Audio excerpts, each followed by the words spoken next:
Eu vim compartilhar com vocês uma mensagem que para mim é muito especial.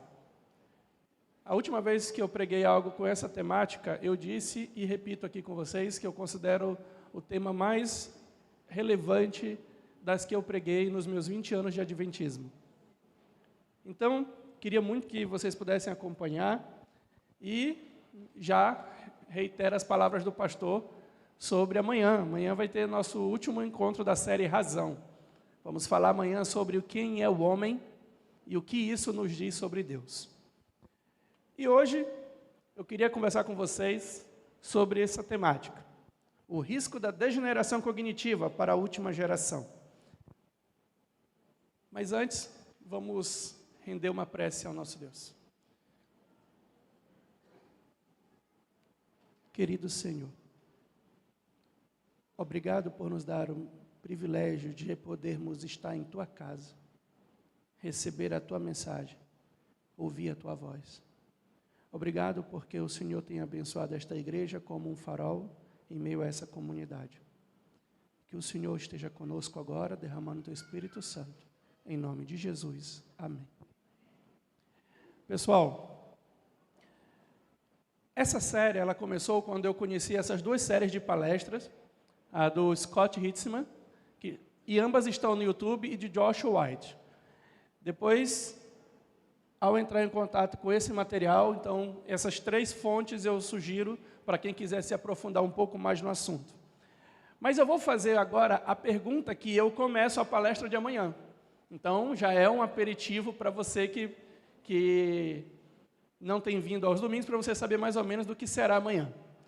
Eu queria começar fazendo essa pergunta. Qual é a natureza humana? Quem nós somos?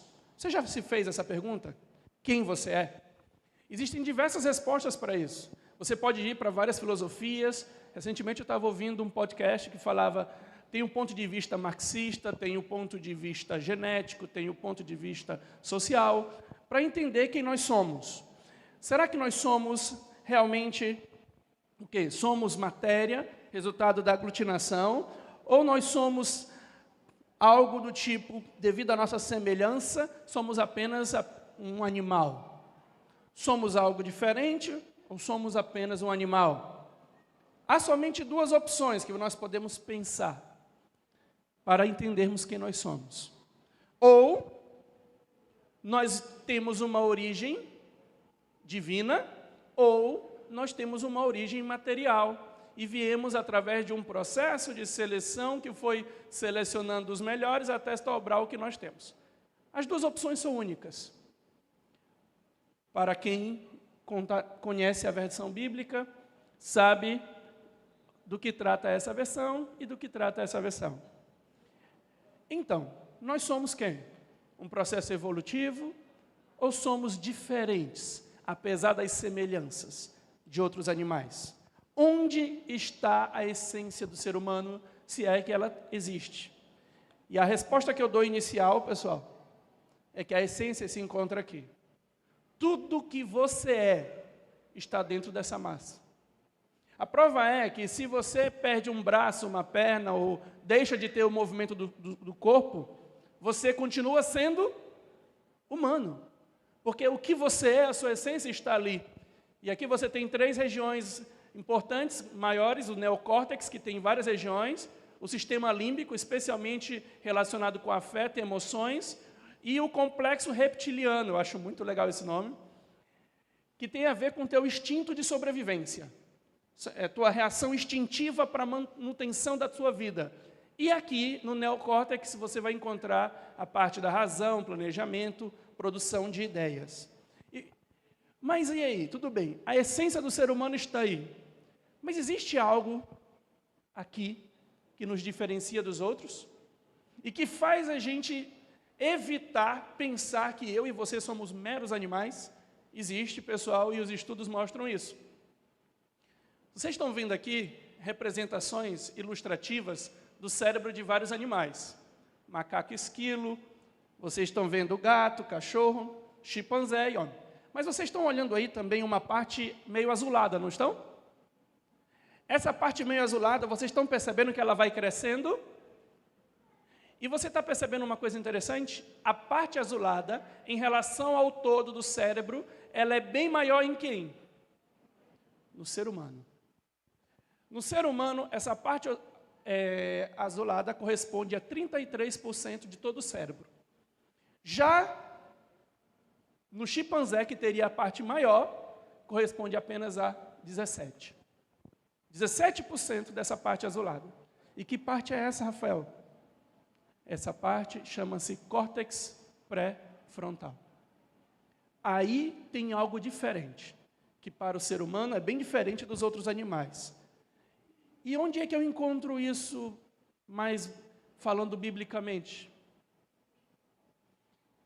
Quando Deus formou o homem, Ele disse assim, façamos o homem o quê? A nossa imagem, conforme a nossa semelhança. Aqui esse texto bíblico de Gênesis, capítulo 1, demonstra que Deus fez o ser humano de uma maneira diferente dos outros animais.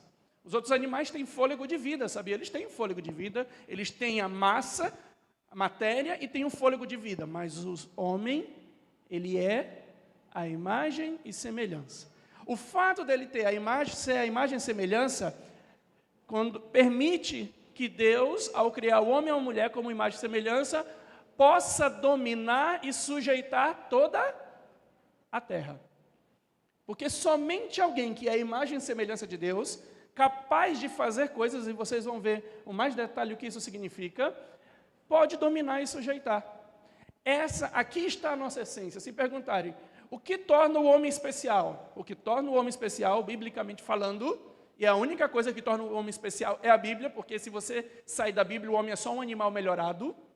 Vamos entender isso? Então, em termos bíblicos, o ser humano não é um animal, mas ele é a imagem e semelhança de Deus. Entenda isso. E, como seres humanos, nós temos algumas características que nos tornam diferentes de qualquer outro animal, e fica fácil identificar. Nós temos uma coisa chamada personalidade, uma identidade própria, algo que nos define. Nós temos a linguagem, nós temos a razão, que é a nossa capacidade de avaliar, decidir, escolher, medir. A nossa criatividade, que é algo incrível que nós temos. E a capacidade de fazer o bem ao outro, independente das nossas vontades, que é o amor.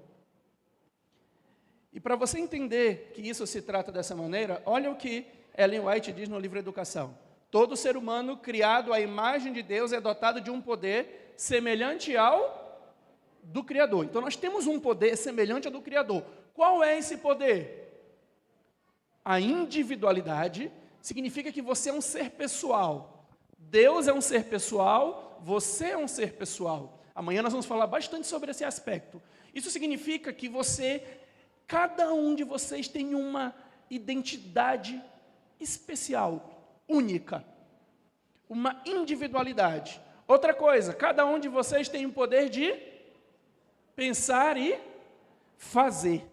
Nós temos o poder de pensar e fazer. Essa capacidade de nós termos a individualidade e, a partir dela, produzir, pensar e fazer, é o que nos aproxima da imagem e semelhança de Deus. Mas algo aconteceu. Algo aconteceu. Nós começamos a achar que não somos só a imagem e semelhança de Deus, mas que poderíamos ser iguais a Deus. E aí, como diz meu pai, quer controlar a própria vida? Controle, mas não na minha casa. O homem saiu para controlar a própria vida. E dali começou um processo de desinformação, onde a imagem do homem, que era a imagem e semelhança de Deus, começou a ser apagada, porque agora ele não estava mais junto de Deus. A imagem começou a ser apagada, e algo aconteceu até que nós chegamos a isso.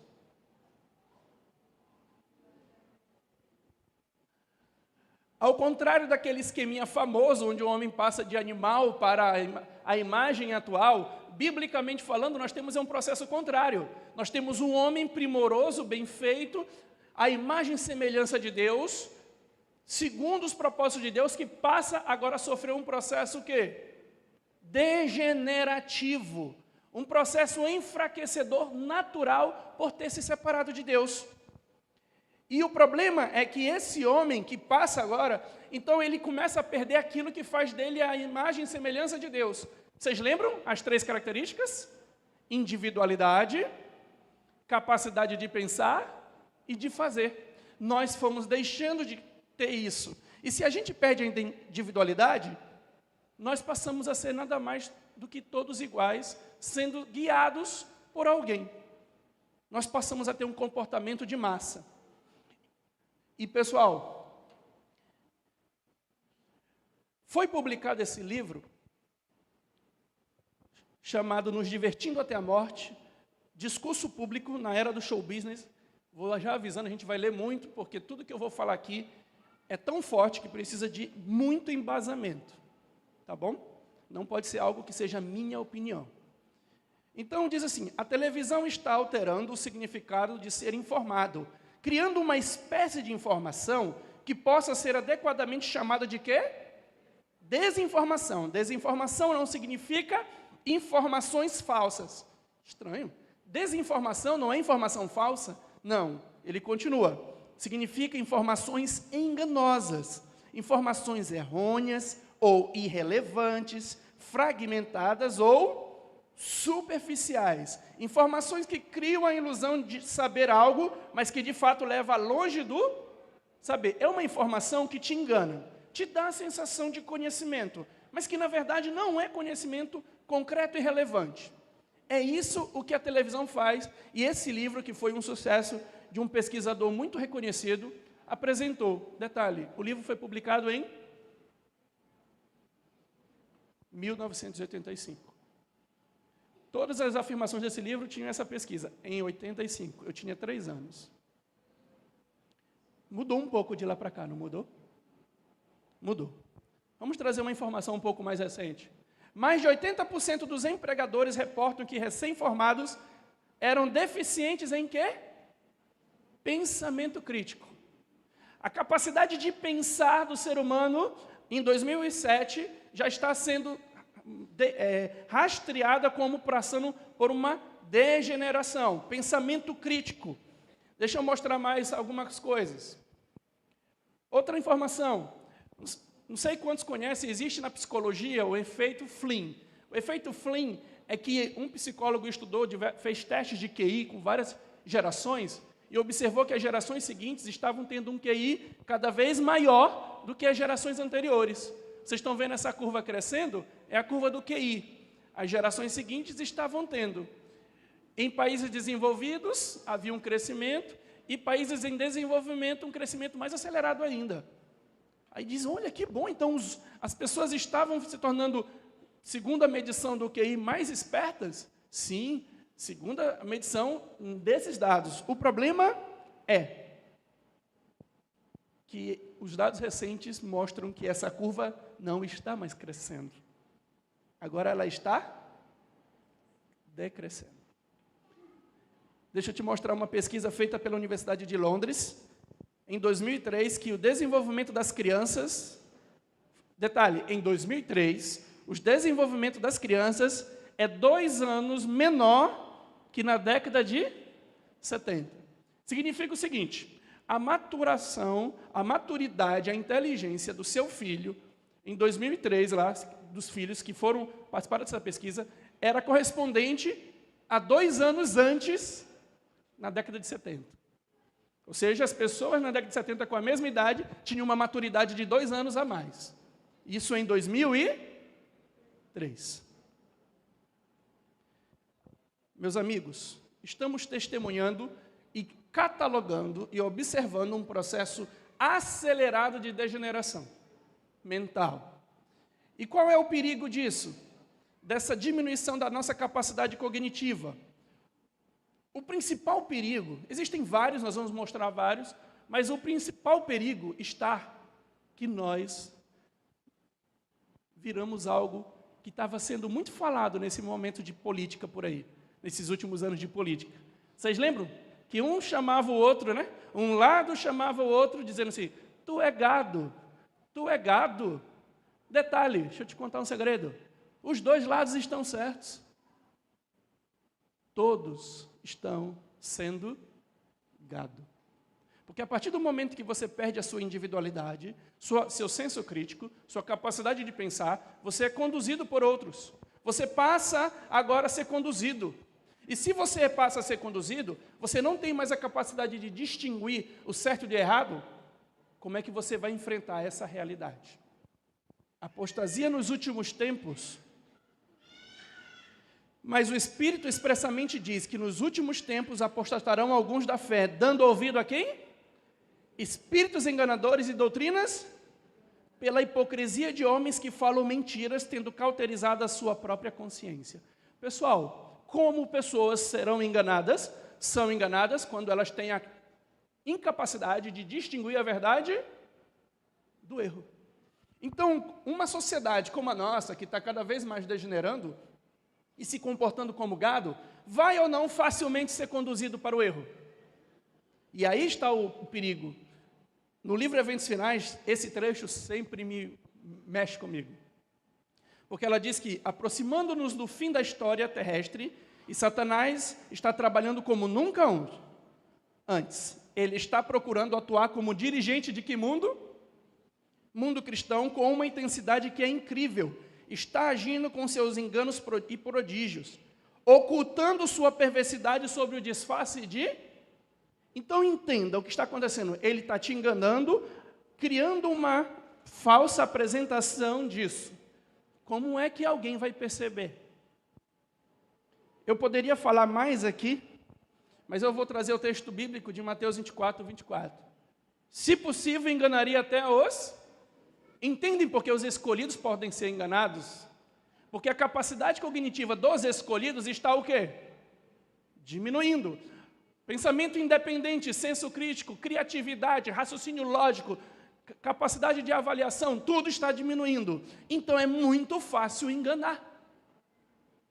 Eu te pergunto uma coisa, se você é facilmente conduzido, não tem um senso crítico apurado, como você vai chegar para a sua esposa, que morreu de câncer, no auge da vida, quando você a amava de todo o coração, e levou metade da tua vida embora, quando ela aparecer para você, com o cheiro, as palavras, as histórias, os segredos, o jeitinho, a amabilidade, o carinho, e conversar com você.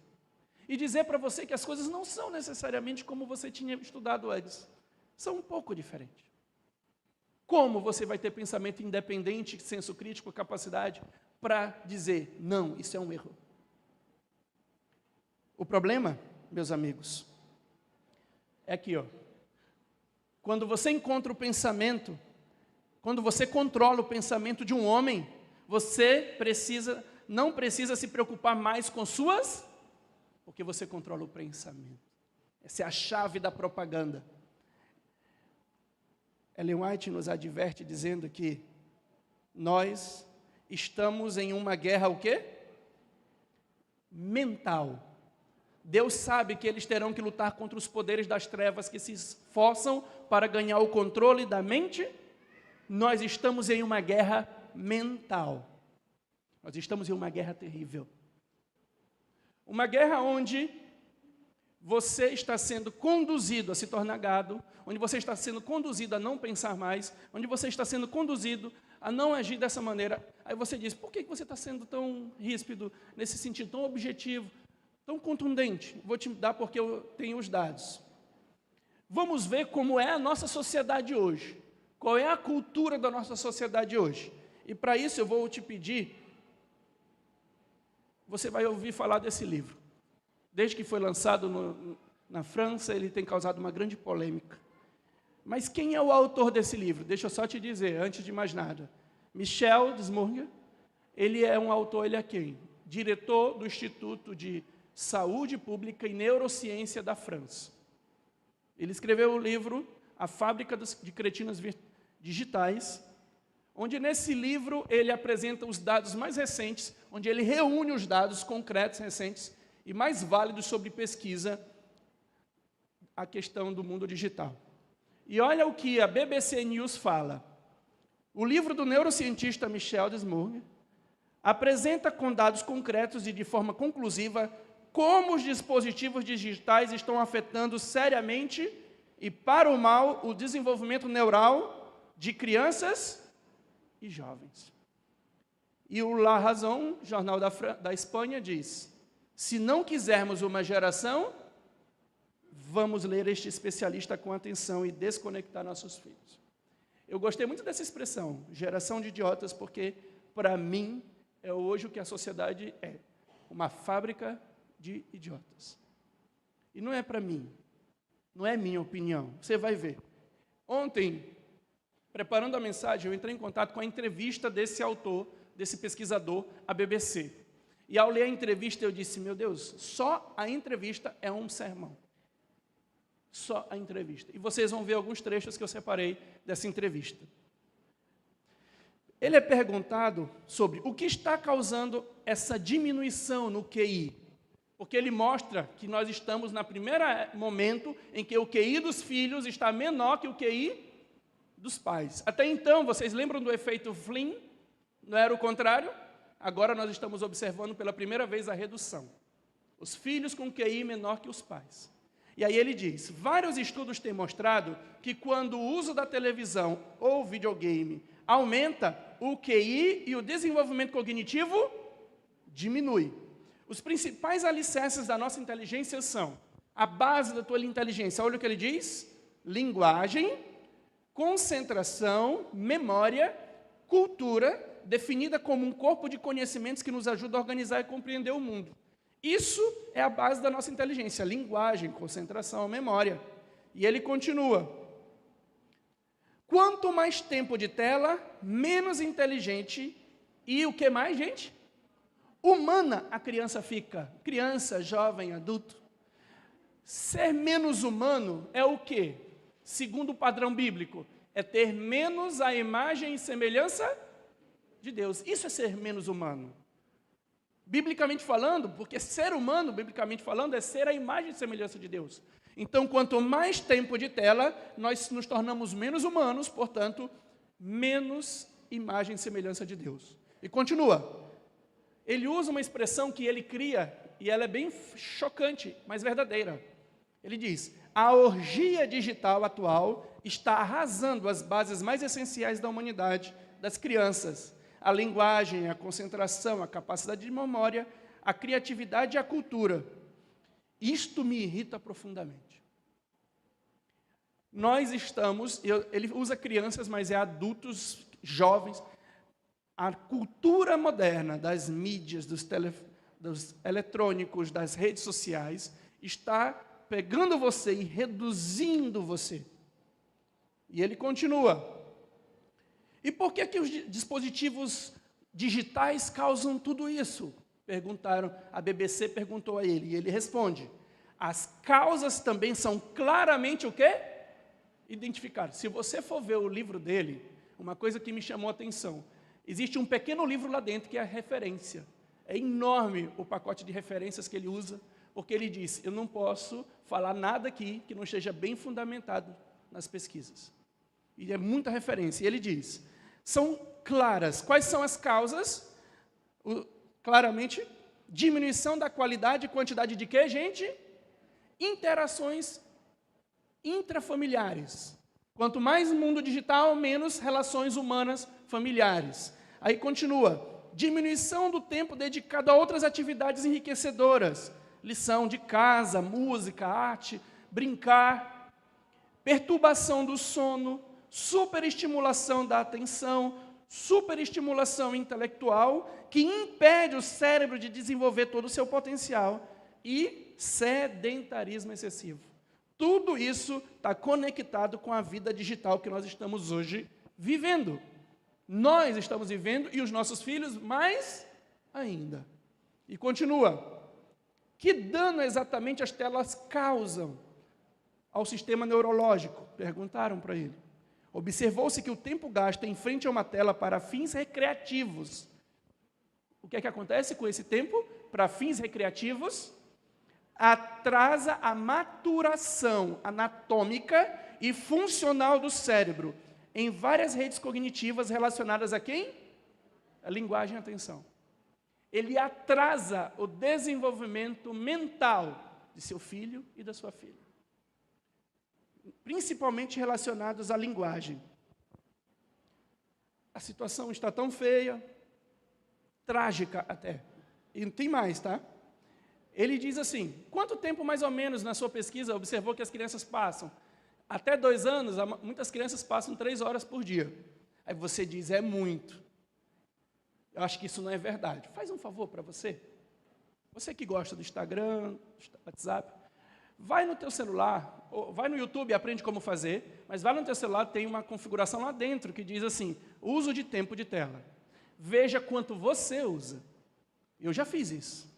Porque quem está falando aqui não é alguém que odeia tecnologia, não. Eu sou mais viciado que todos vocês.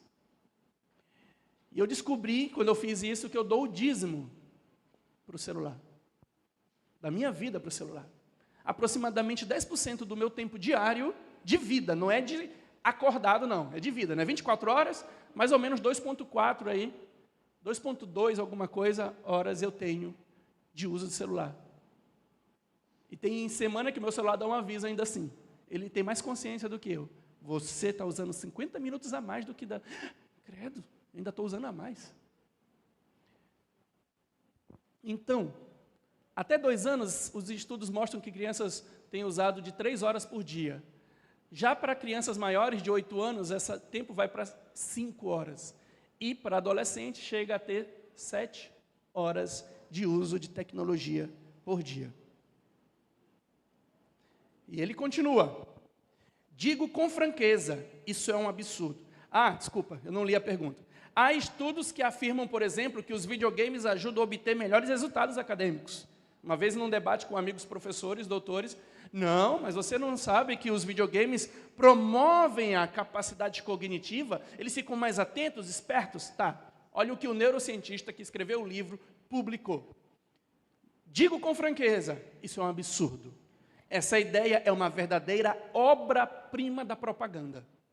Baseia-se principalmente em alguns estudos isolados com dados imprecisos que são publicados em periódicos secundários.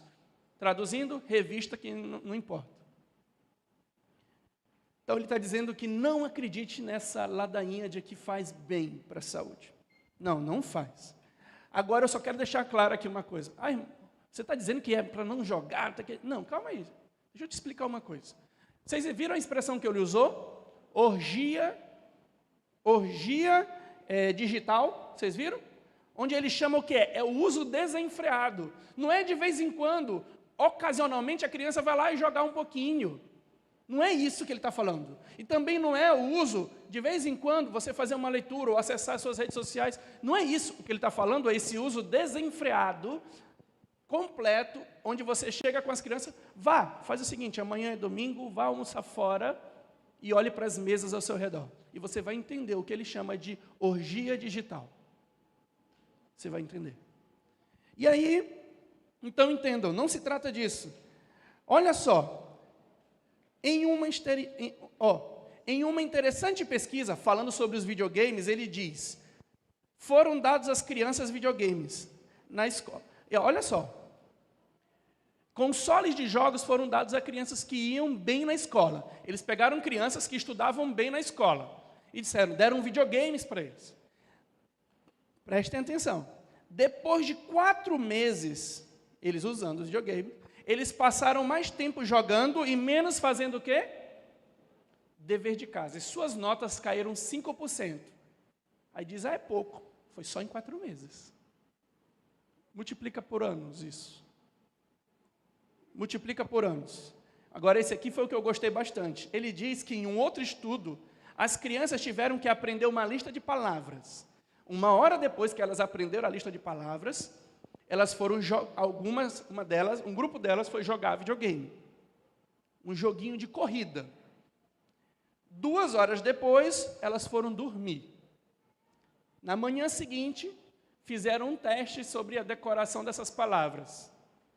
80%, as crianças que não jogaram videogame lembravam das palavras cerca de quanto? 80% da aula. Já em comparação com as que jogaram, que só lembraram 50%. O efeito é direto. E mais, além do efeito cognitivo direto, nós temos um outro problema gravíssimo. São os claros sintomas de vício digital. E o que é esse claro sintoma de vício digital? É aquele onde não é você que controla mais, é ele que te controla. Deixa eu te mostrar esse livro de um médico que estudou esse assunto. E olha só, a especialidade dele, tratar viciados em drogas, em vários tipos de droga. E olha o que ele chegou. Agora sabemos que esses iPads, smartphones, Xbox, são uma forma de quê? Droga digital. Pesquisas recentes de imagens cerebrais mostram que eles afetam o córtex frontal do cérebro. Eu deixei em vermelho por uma razão. Me ajudem. Que parte é afetada pelas drogas digitais? Que parte é aquela que nos distingue dos outros animais? Córtex frontal. É exatamente a parte que é afetada. É exatamente a parte que é enfraquecida. É exatamente. Cada vez que o vício está vindo, ele está te destruindo como ser humano, como imagem e semelhança de Deus, que controla o funcionamento executivo, incluindo o controle de quem? Impulsos, exatamente da mesma maneira que a cocaína. O problema está aí, porque a parte do córtex pré-frontal é que te ajuda a controlar os teus impulsos. Tu tem desejos, isso não é o que distingue o ser humano, porque o cachorro, quando ele quer copular, ele vai lá e faz. Tem desejos? Sacia. Nós não. Podemos ter desejos, mas a gente avalia se eles são corretos ou não, e então decidimos se devem ser saciados. Essa decisão de autocontrole, o seu autocontrole, seu domínio próprio, que é bem falado por Ellen White, está aqui, ó, córtex frontal. E é por isso que o viciado cada vez se aprofunda no vício, porque cada vez ele perde a capacidade de se controlar.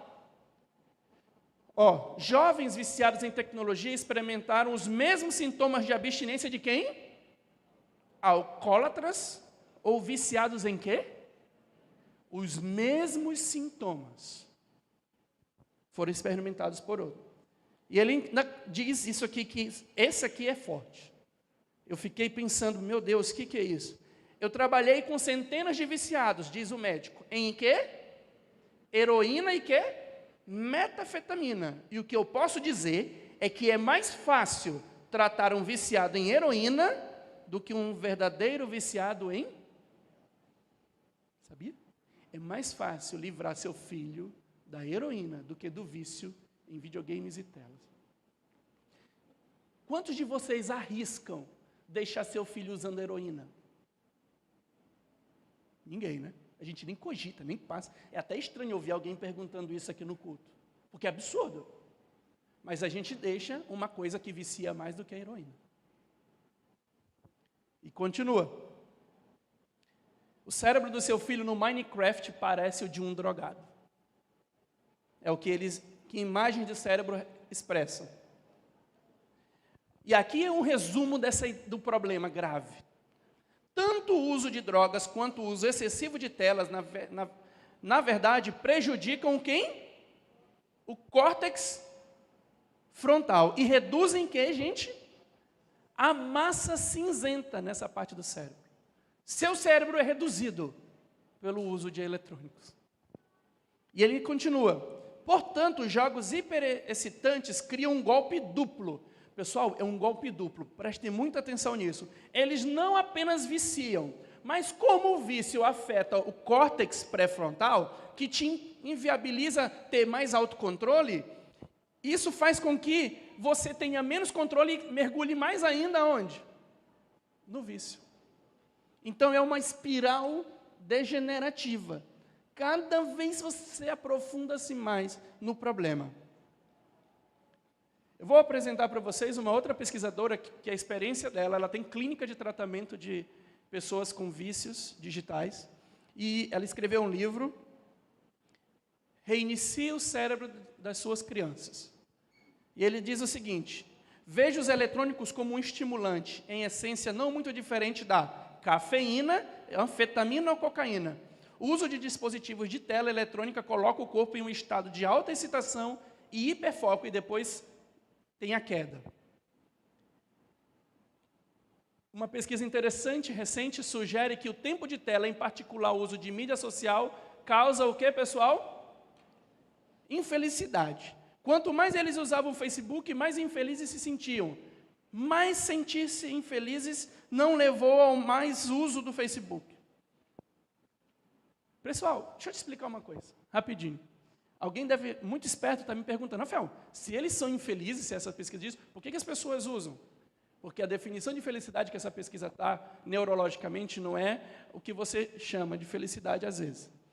Nós podemos ter dois tipos de felicidade, segundo essa pesquisa. Uma, que ela é baseada no neurotransmissor dopamina, que a palavra não seria felicidade, seria prazer, o meu prazer. A outra é a felicidade, que está mais ligada ao neurotransmissor serotonina. A dopamina é o impulso hiperestimulante, vai e cai. Já a serotonina, ela vem lenta, sobe, você tem um prazer. Te dar um exemplo. Quando você, por exemplo, vai ingerir algo que te dá muito prazer, um doce, aquele hiperprazer que você tem, aquilo ali está ativando quem? A dopamina. Sentar com a família, conversar num almoço de domingo, super prazeroso, agradável, aquilo ali está ativando quem? Serotonina. Essa é a diferença. O que ele diz é que a dopamina pode estar alta, mas a infelicidade fica alta porque você tem estados de infelicidade a utilizar. E ela continua: se você fosse dar um conselho para uma adolescente, desculpa, está errado aí, feliz com base nesta pesquisa, seria: desligue o telefone, desligue o laptop e faça algo, qualquer coisa que não envolva uma tela.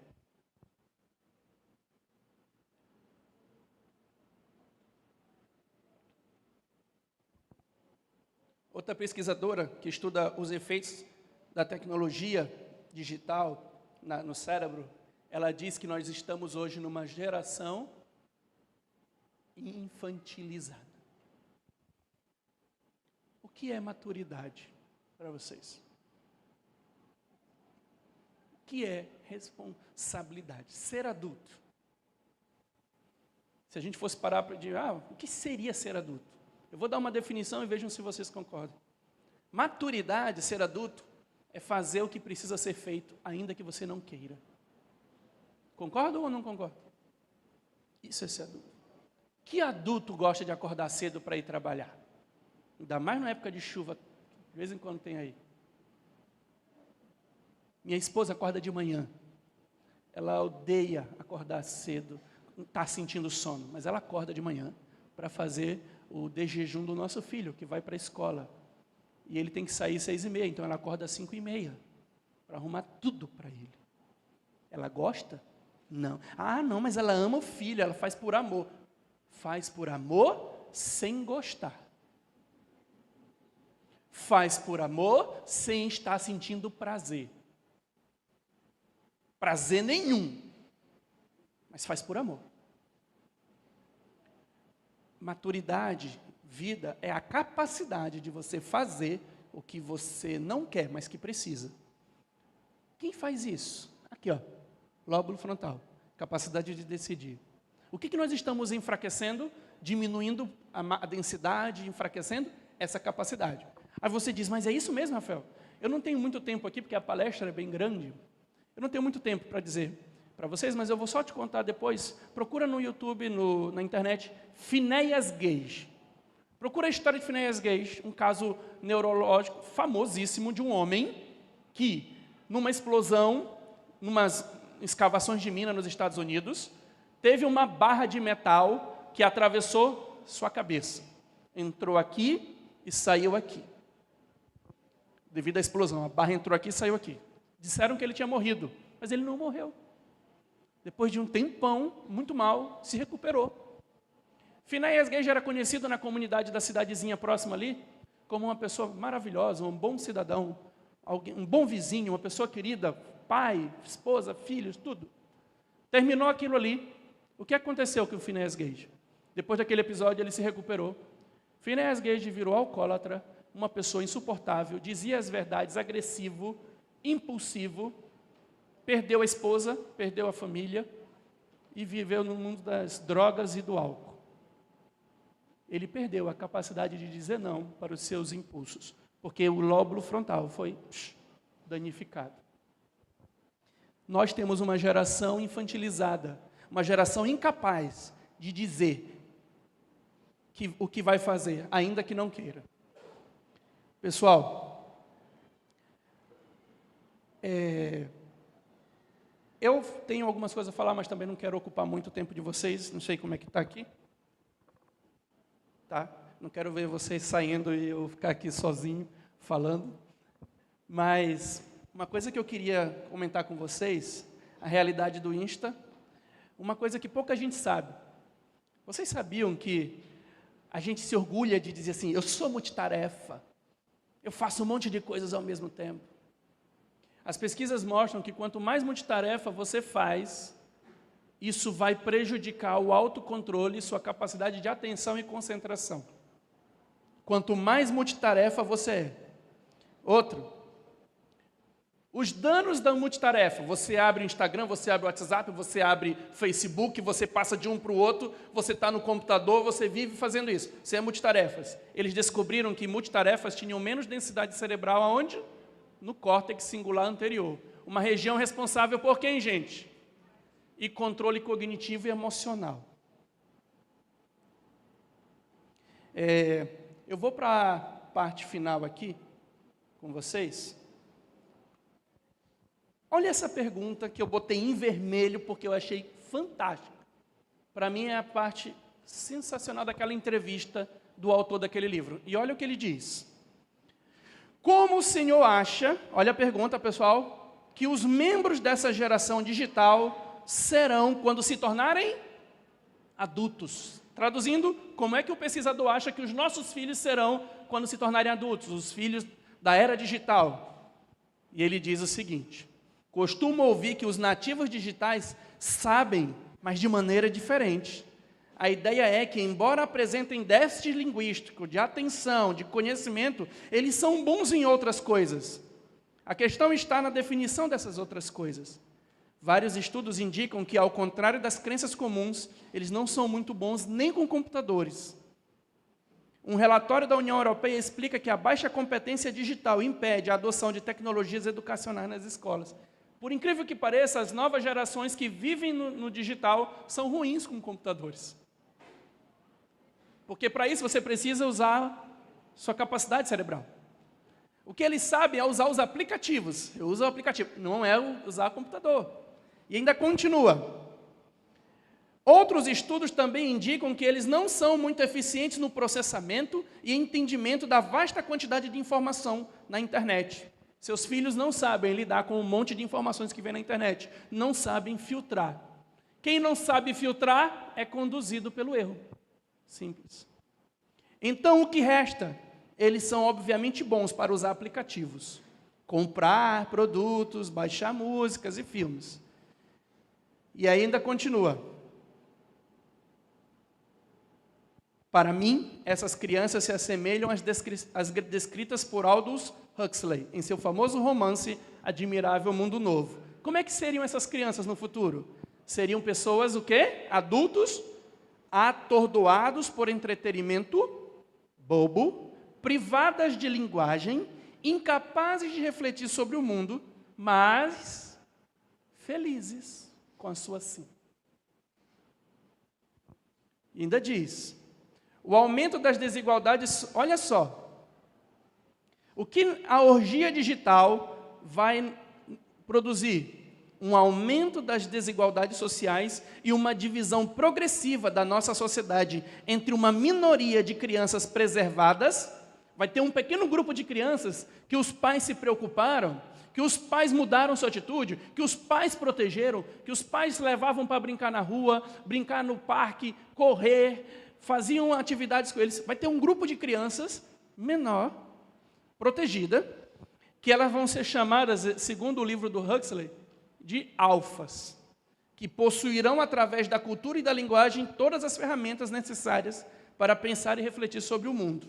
E uma maioria de crianças com ferramentas cognitivas e culturais, o quê? Limitadas, as chamadas gamas, na mesma obra, incapazes de compreender o mundo e agir como cidadãos. Portanto, esse mundo será um mundo triste, em que, como disse o sociólogo Neil Postman, o autor daquele livro sobre televisão, um mundo no qual, através do acesso constante e debilitante ao entretenimento, eles aprenderão a amar sua servidão. Vão amar ser escravos dos próprios prazeres. E ele termina com essa colocação.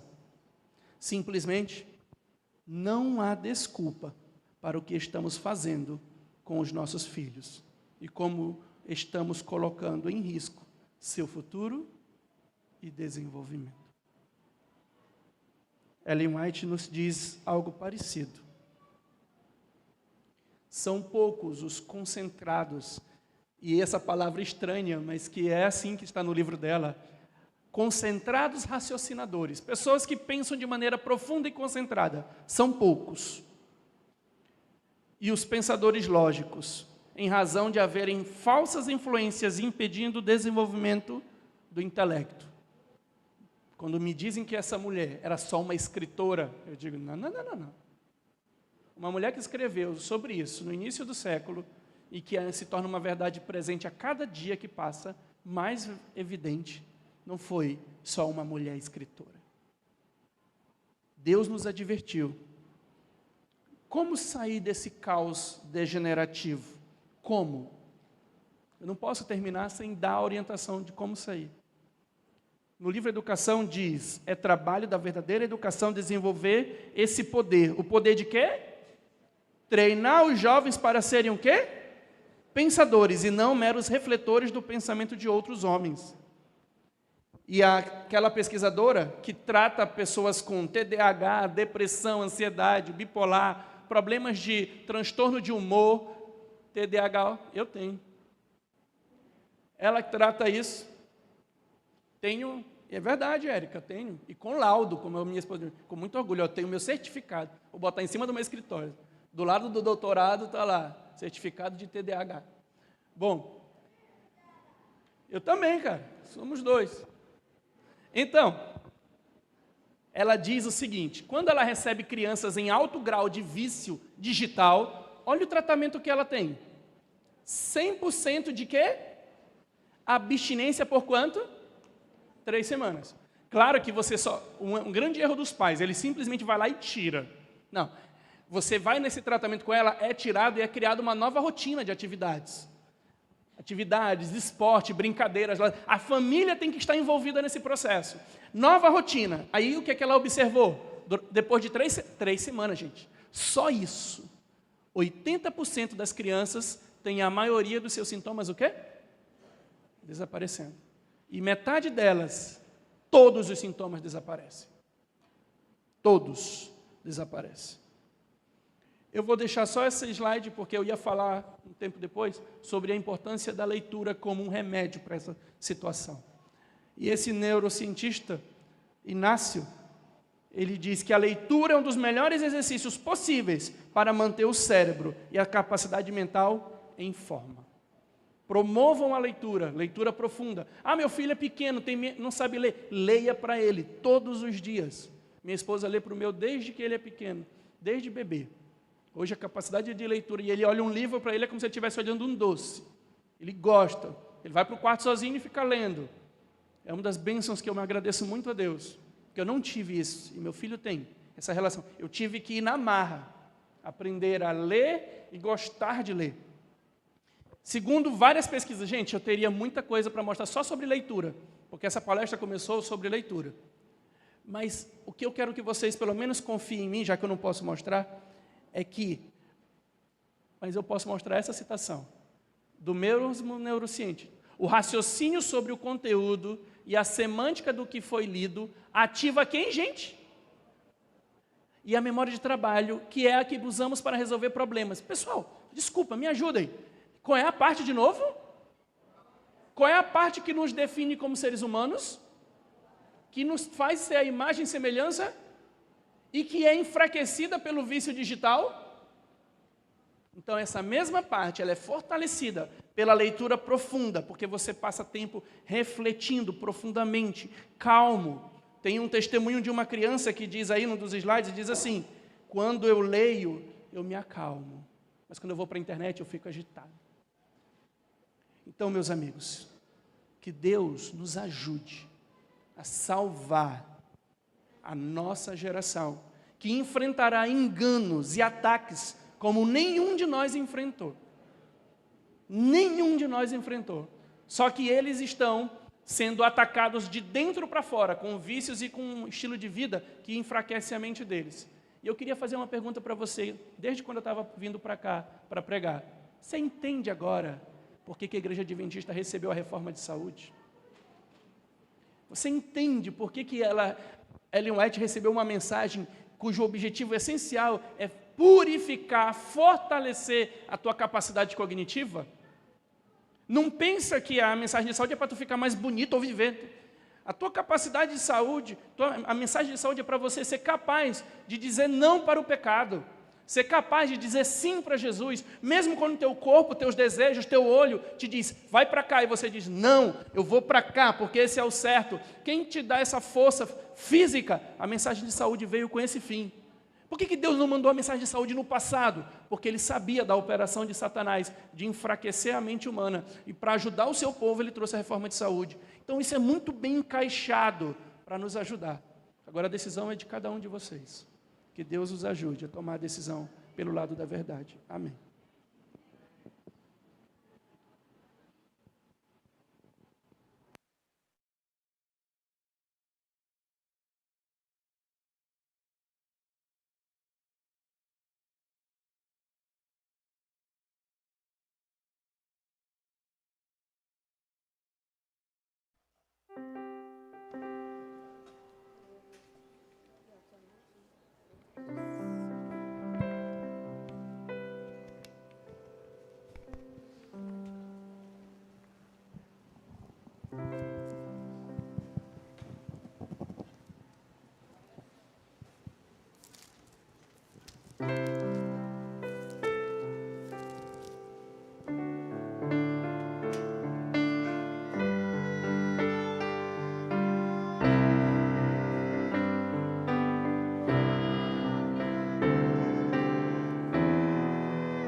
amanhã à noite, nós teremos às 18 horas, o último encontro da nossa série Razão.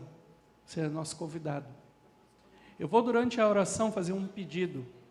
Você que quiser atendê-lo, pode levantar a mão direita na hora do pedido.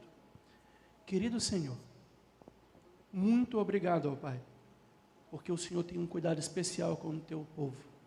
O Senhor tem feito as pedras clamarem, mostrando os riscos que a cultura moderna traz para nós e principalmente para os nossos filhos. Uma nova geração que enfrentará os riscos e perigos e enganos mais fortes que esse mundo já viu e precisa estar fortalecida. Mas a cultura deste mundo, Senhor, tenta enfraquecer completamente a mente deles. Por isso, Senhor, eu quero te pedir que nos ajude a mudar. Pai, que cada pessoa aqui presente, que deseja realizar essa mudança, vai se manifestar com a levantada da sua mão direita. Que deseja, Senhor, se libertar da cultura idiotizante dessa sociedade. Que deseja retornar a se tornar novamente a imagem e semelhança de Deus. Que esse símbolo, Senhor, que essas pessoas estão levantando as mãos, mostre para todos, Senhor, que o Senhor pode agir em nossas vidas e fazer com que nós sejamos sarados e curados. Ajuda-nos, Senhor, a orientar outros também. Abençoa cada família aqui, em nome de Jesus. Amém.